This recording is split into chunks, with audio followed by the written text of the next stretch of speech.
जैसा कि दोस्तों प्रीवियस 2 पार्ट में हमने लाइट फील्ड माइक्रोस्कोप और फेस कंट्रास्ट माइक्रोस्कोप के बारे में डिटेल से जाना। आज के इस वीडियो में हम बात करेंगे इलेक्ट्रॉन माइक्रोस्कोप की। तो आज के इस वीडियो में हम इलेक्ट्रॉन माइक्रोस्कोप से जुड़े हुए सबसे पहले इसके इंट्रोडक्शन को डिस्कस करेंगे, इसके बाद इसके प्रिंसिपल को डिस्कस करेंगे, फिर इसके बाद हम इसके स्ट्रक्चर और फंक्शन तथा इसके टाइप को डिस्कस करेंगे। तो कुल मिलाकर आज का वीडियो आपके लिए बड़ा इंपॉर्टेंट होने वाला है। वीडियो को ध्यान से देखिएगा और पूरा देखिएगा। तो आइए वीडियो की शुरुआत करते हैं और सबसे पहले हम बात करते हैं introduction to electron microscope. In electron microscope high speed electron beam is used instead of light wave which are used in optical microscope. तो आपको बता दें कि इलेक्ट्रॉन माइक्रोस्कोप में हम प्रकाश तरंगों के बजाय उच्च गति वाले इलेक्ट्रॉन बीम का उपयोग करते हैं, जबकि हमने देखा था कि जो ऑप्टिकल माइक्रोस्कोप होता है उसमें हम लाइट वेव का यूज़ करते हैं। Like light, the stream of electron has a corpuscular and vibratory character. तो प्रकाश की भांति इलेक्ट्रॉन की धारा में भी कणिका और वाइब्रेटरी या कह सकते हैं हम स्पंदनात्मक गुण पाया जाता है। Electron microscope gives very high magnification and incredibly high resolution. तो जो इलेक्ट्रॉन माइक्रोस्कोप होते हैं इनका जो मैग्निफिकेशन पावर होता है और रिजॉल्विंग पावर होता है वह अविश्वसनीय रूप से बहुत अधिक होता है, जिसे हम आसानी से किसी भी छोटे से छोटे पार्टिकल को देख सकते हैं। The first transmission electron microscope was developed by Ernst Ruska and Max Knoll of Germany in 1931। तो सबसे पहला ट्रांसमिशन इलेक्ट्रॉन माइक्रोस्कोप सन 1931 में जर्मनी के अर्नस्ट रस्का तथा मैक्सवेल द्वारा विकसित किया गया था। Electron microscope is remarkable research tool of 20th century. Electron microscope 20वीं शताब्दी का एक उल्लेखनीय शोध उपकरण है। It opened up subcellular structure which were unknown to biologist. It can magnify an object up to 1 million times. तो electron microscope द्वारा कोशिकाओं की उन संरचनाओं की खोज की गई जो जीव विज्ञान के लिए अज्ञात थे।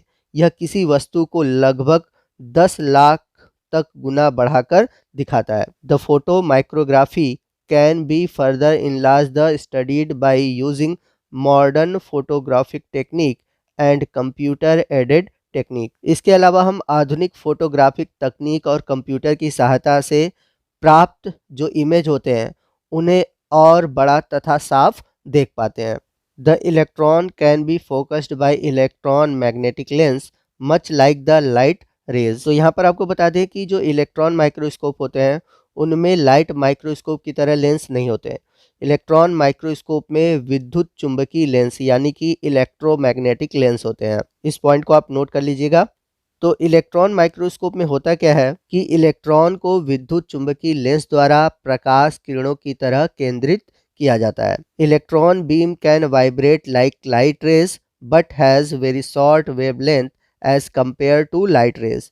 तो जो इलेक्ट्रॉन बीम होते हैं वो प्रकाश किरणों की तरह वाइब्रेट करते हैं, उनमें वाइब्रेट करने की क्षमता होती है, परंतु प्रकाश किरणों की तुलना में इनका जो तरंगदैर्घ्य होता है यानी कि जो वेवलेंथ होता है वह बहुत कम होता है। तो इस पॉइंट को आप नोट कर लीजिएगा कि इलेक्ट्रॉन माइक्रोस्कोप में इलेक्ट्रॉन का यूज़ इसलिए किया जाता है क्योंकि लाइट रेस की तुलना में इसका जो वेवलेंथ होता है वो बहुत कम होता है। The wavelength of electron beam is 0.005 nanometer as compare to 550 nanometer of visible light. तो कंपाउंड माइक्रोस्कोप में हम यूज़ करते हैं विजिबल लाइट जिसका वेवलेंथ होता है 550 नैनोमीटर, जबकि इलेक्ट्रॉन माइक्रोस्कोप में प्रयोग किए जाने वाला जो इलेक्ट्रॉन बीम है इसका वेवलेंथ होता है 0.005 नैनोमीटर।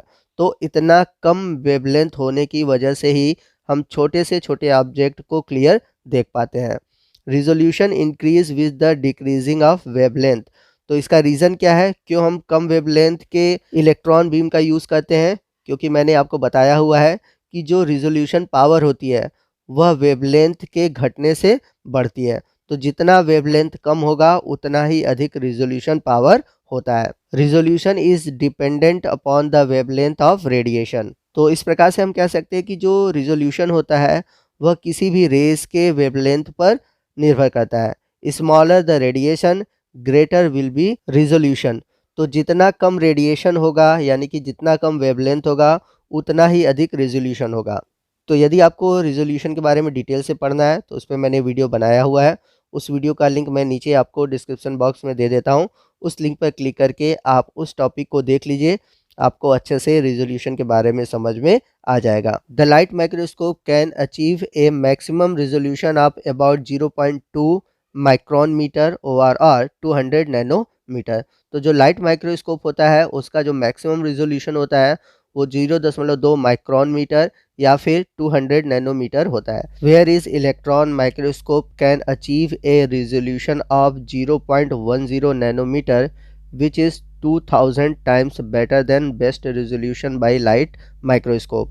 जबकि अगर हम बात करें इलेक्ट्रॉन माइक्रोस्कोप के रिजोल्यूशन की तो इसका जो रिजोल्यूशन पावर होता है वो होता है 0.10 नैनोमीटर, यानी कि अगर हम लाइट माइक्रोस्कोप से कंपेयर करें तो बहुत ही कम होता है। और यदि हम इसे कंपेयर करें लाइट माइक्रोस्कोप से तो जो ऑब्जेक्ट हम लाइट माइक्रोस्कोप से देखते हैं उससे 2000 गुना बड़ा हमें इलेक्ट्रॉन माइक्रोस्कोप से दिखाई देता है। यानी कि जो भी स्पेसिमेन या फिर जो भी ऑब्जेक्ट हम देखना चाहते हैं लाइट माइक्रोस्कोप से उससे 2000 गुना हमें बड़ा इलेक्ट्रॉन माइक्रोस्कोप से दिखता है। तो अभी तक हम लोगों ने इलेक्ट्रॉन माइक्रोस्कोप के इंट्रोडक्शन वाले पार्ट को देखा। नेक्स्ट हम बात करते हैं प्रिंसिपल ऑफ इलेक्ट्रॉन माइक्रोस्कोप, यानी कि इलेक्ट्रॉन माइक्रोस्कोप किस सिद्धांत पर कार्य करता है। इलेक्ट्रॉन्स आर सब atomic particles which orbit around the atomic nucleus. When atoms of a metal are excited by heat energy, electron fly off from the atom. तो जैसा कि हम सभी जानते हैं कि जो इलेक्ट्रॉन होता है यह परमाणु का एक कण होता है जो कि परमाणु नाभिक के चारों ओर रोटेट करता है, परिक्रमा करता है। तो जब भी कोई धातु हीट एनर्जी से उत्तेजित किया जाता है तो उस धातु से इलेक्ट्रॉन जो होते हैं वो निकल जाते हैं। In electron microscope, tungsten is heated by applying a high voltage current. Electrons form a continuous stream which is used like a light beam. तो इसी सिद्धांत पर जो इलेक्ट्रॉन माइक्रोस्कोप है वो काम करता है।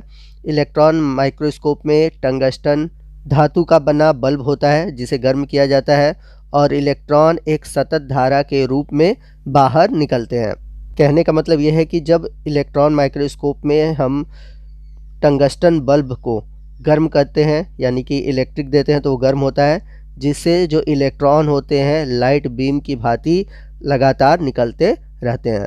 The lenses used in electron microscope are magnetic coils capable of focusing the electron beam on the specimen and illuminating it. तो इलेक्ट्रॉन माइक्रोस्कोप में लगे हुए जो लेंस होते हैं वो मैग्नेटिक कॉइल के बने होते हैं, जैसा कि मैंने पीछे भी आपको बताया है।